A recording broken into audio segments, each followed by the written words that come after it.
Thanks, Trish.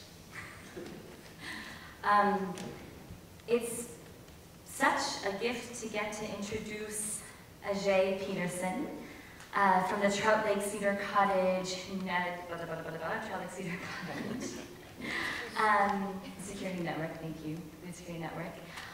Especially because Fresh Roots really organically grew out of the Trout Lake neighborhood. We were collecting compost from the farmer's market for years and building tons and tons of soil and then using that soil to grow a garden and feed our family food and then more families food and neighborhood families food. And before we knew it, schools in the neighborhood were inviting us to come and use their land to grow larger scale market gardens and feed their children food and other schools food, and then now parents and teachers and the greater neighborhood is like, we want to have access to food grown in our neighborhood as well and use the gardens as a hands-on learning classroom. And it's amazing because Fresh Roots shareholders, board members, urban farmer interns, and collaborators are all in this room tonight, so it's cool to also grow out of back alley found resources and urban waste organically. And thank you to the Trout Lake Cedar Cottage. I'm so nervous. And Deanna and Cassette, you guys totally inspire me. Like who get me nervous when it's a room full of amazing people and amazing friends and supporters and collaborators, and still. But with Ajay, with a background in social work and a family deeply rooted in farming and good food, Ajay's passion for food security and food justice came naturally. She's committed to improving good food access within her community and to supporting a more localized food system. She's new to the Trout Lake Cedar Cottage Food Security Network.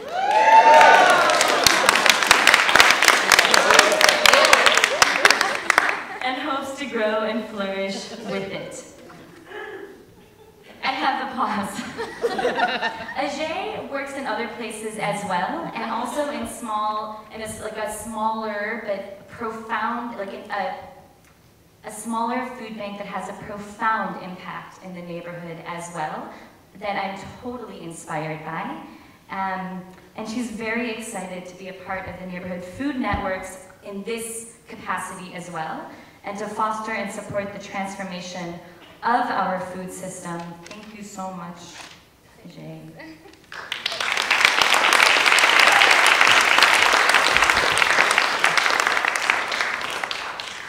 Hello. Move this back. It's really short. Oops.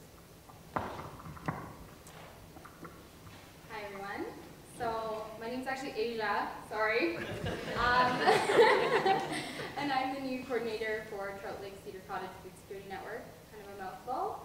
But I'm really excited to be part of the neighborhood food networks and to get to work with all these lovely people and really do what we can to kind of transform our food system. So tonight I'm going to be talking a little bit about the successes and the challenges that we're experiencing or we have experienced within our network. So as an example of the successes that we've experienced, I'm going to be talking about our mobile pocket produce market. And the challenges that I'm going to explore tonight are the challenges of not being embedded within community infrastructure and not really having a home. So the first thing I'll talk about is the produce markets. So like Judy said, they're small kind of one stand mobile pocket markets that we move around. So it's kind of like a little farmer's market, except we have a token program and we sell tokens at different low-income housing sites and different social service agencies or different community agencies. And then with that money that people purchase the tokens with, I pool that money and I collectively buy a bunch of produce, different types of fresh fruits and vegetables from a local distributor, and then I pick it up and I make a market at different social service agencies and BC housing. So currently we're operating out of 4 different locations right now, 3 of which are BC housing, which is Cloden Court, Red Villa, Orchard Park, and Helping Spirit Lodge.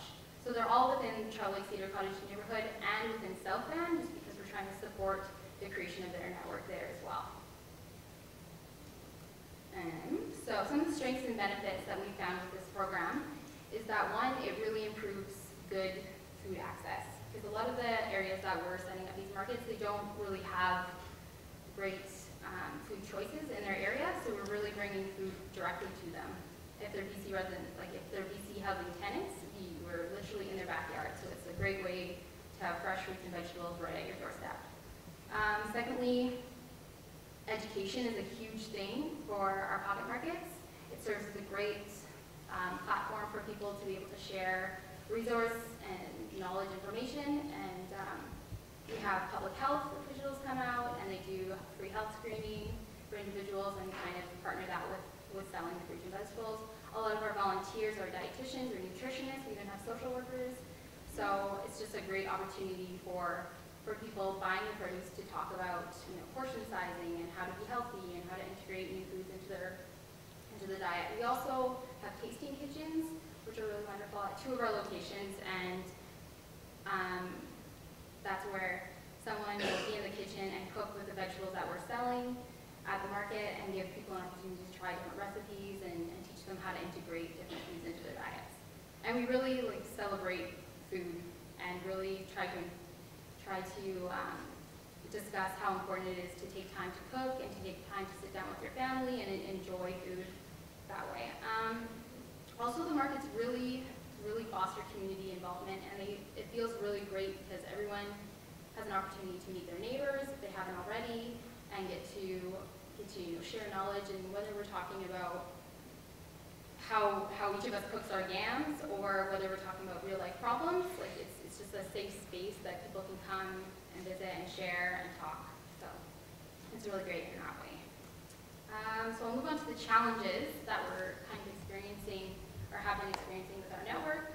We don't have a home, so we don't have a community center or a neighborhood house, or we haven't had one, and so that's really difficult if you're doing community organizing or community development work, because I work from my home, so unless I'm at these markets, I don't really have a base from which to connect to the community, which can be a challenge, because people don't identify me with one location. It also creates a sense of disorganization for us. I don't have any administrative support. We don't even have a mailing address, essentially. So just little things that create problems when you're trying to be an autonomous organization.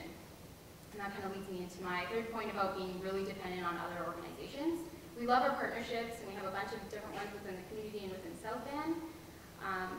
But it's a little hard to be empowered and be an autonomous organization when we're very, very reliant and dependent on all these other agencies. So that's something that we're struggling with. But we have really exciting news. We just got a home in the new Trout Lake Cedar Cottage, or the Trout Lake Community Center. So that's really exciting. It's being built right now.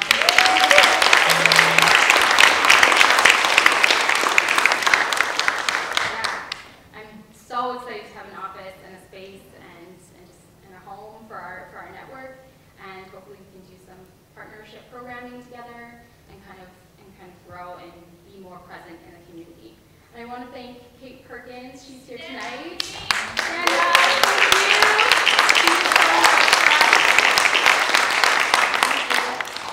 And Kate is with Trout Lake Community Center, and she really supported us coming in there and it's a tremendous effort, and we're really, really excited to be a part of it. So thank you. I wanted to do that publicly. So yeah, that is everything. So if you have any questions, I'll be over there. You can ask about markets